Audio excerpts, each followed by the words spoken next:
Fred lived in a small apartment on the 5th floor of a crumbling building.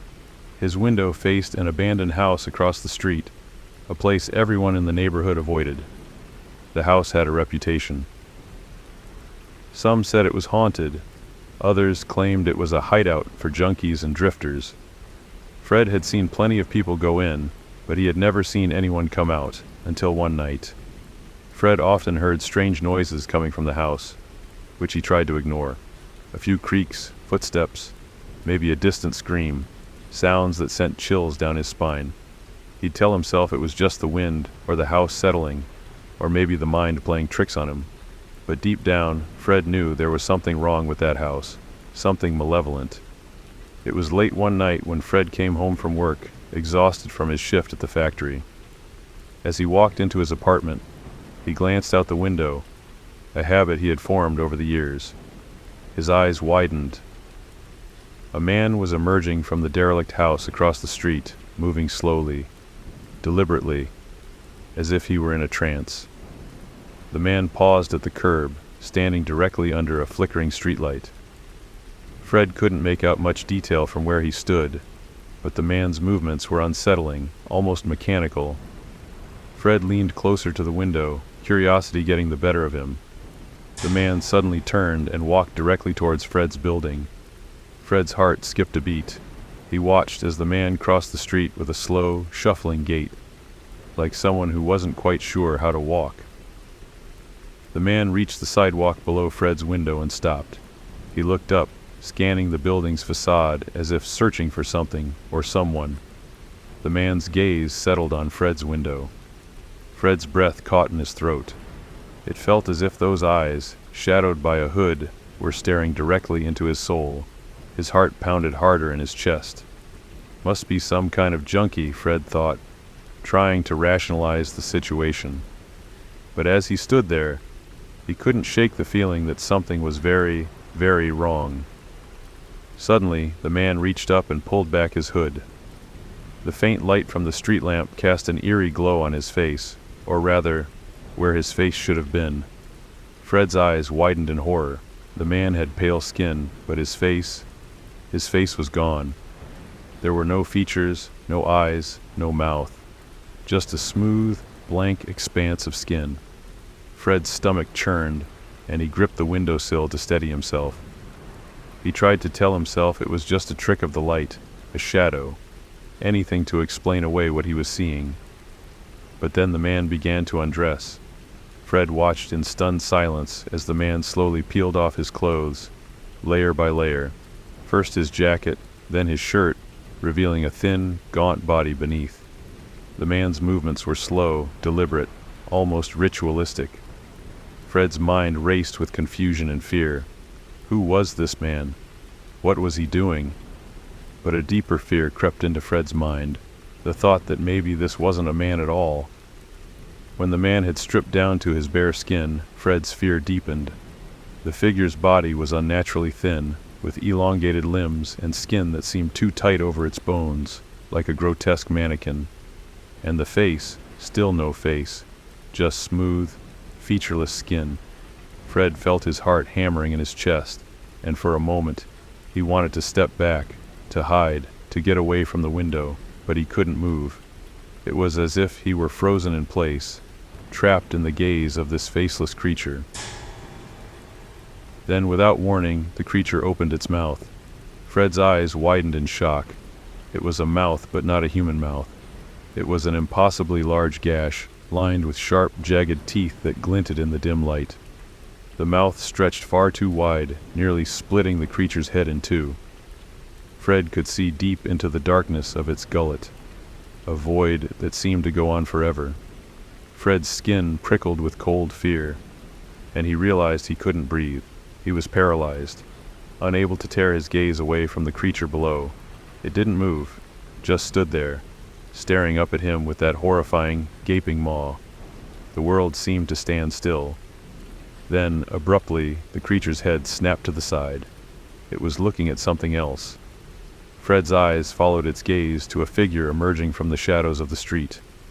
A woman was walking along the sidewalk, headphones in her ears, oblivious to the world around her. The creature began to move, its body twisting unnaturally as it turned towards the woman. Fred felt a sudden rush of adrenaline, and he stumbled backward, breaking free from whatever had held him in place. He ran to his bedroom, heart pounding, hands trembling. He didn't know what he had seen, but he knew it wasn't human. He tried to calm himself, tried to think rationally, but the image of that mouth, those teeth, was burned into his mind.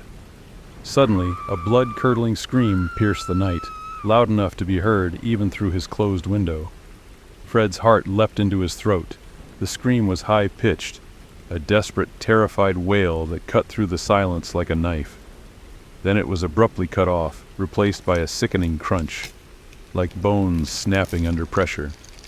Fred pressed his hands to his ears, but he could still hear it, the wet, tearing sound of flesh being ripped apart. His stomach churned, and he felt bile rise in his throat. He knew he should do something. Call the police, go outside, anything, but he couldn't move. He was paralyzed with fear, every muscle in his body locked in place. He stood there shaking until the noises stopped. The silence that followed was somehow even more terrifying. Fred could hear his own ragged breathing, his heartbeat thundering in his ears. Then there was a knock at his door. Fred's blood ran cold. He slowly turned to face the door, his heart pounding so hard he thought it might burst.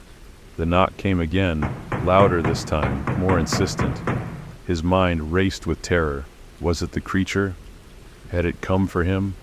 How did it get into the building? He backed away from the door, every instinct screaming at him to run, but there was nowhere to go.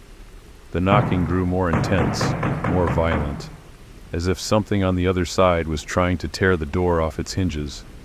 Fred could hear the wood creaking, the hinges groaning under the pressure. His breath came in short, panicked gasps, and he felt his vision start to blur. He pressed his back against the wall, his eyes locked on the door. Then, as suddenly as it had started, the knocking stopped. Fred waited, his body tense, every muscle coiled like a spring. The silence stretched on, thick and suffocating. He could feel sweat trickling down his back, his skin prickling with fear. He waited for what felt like hours, but nothing happened. Finally, he dared to take a step forward, his legs shaky and weak.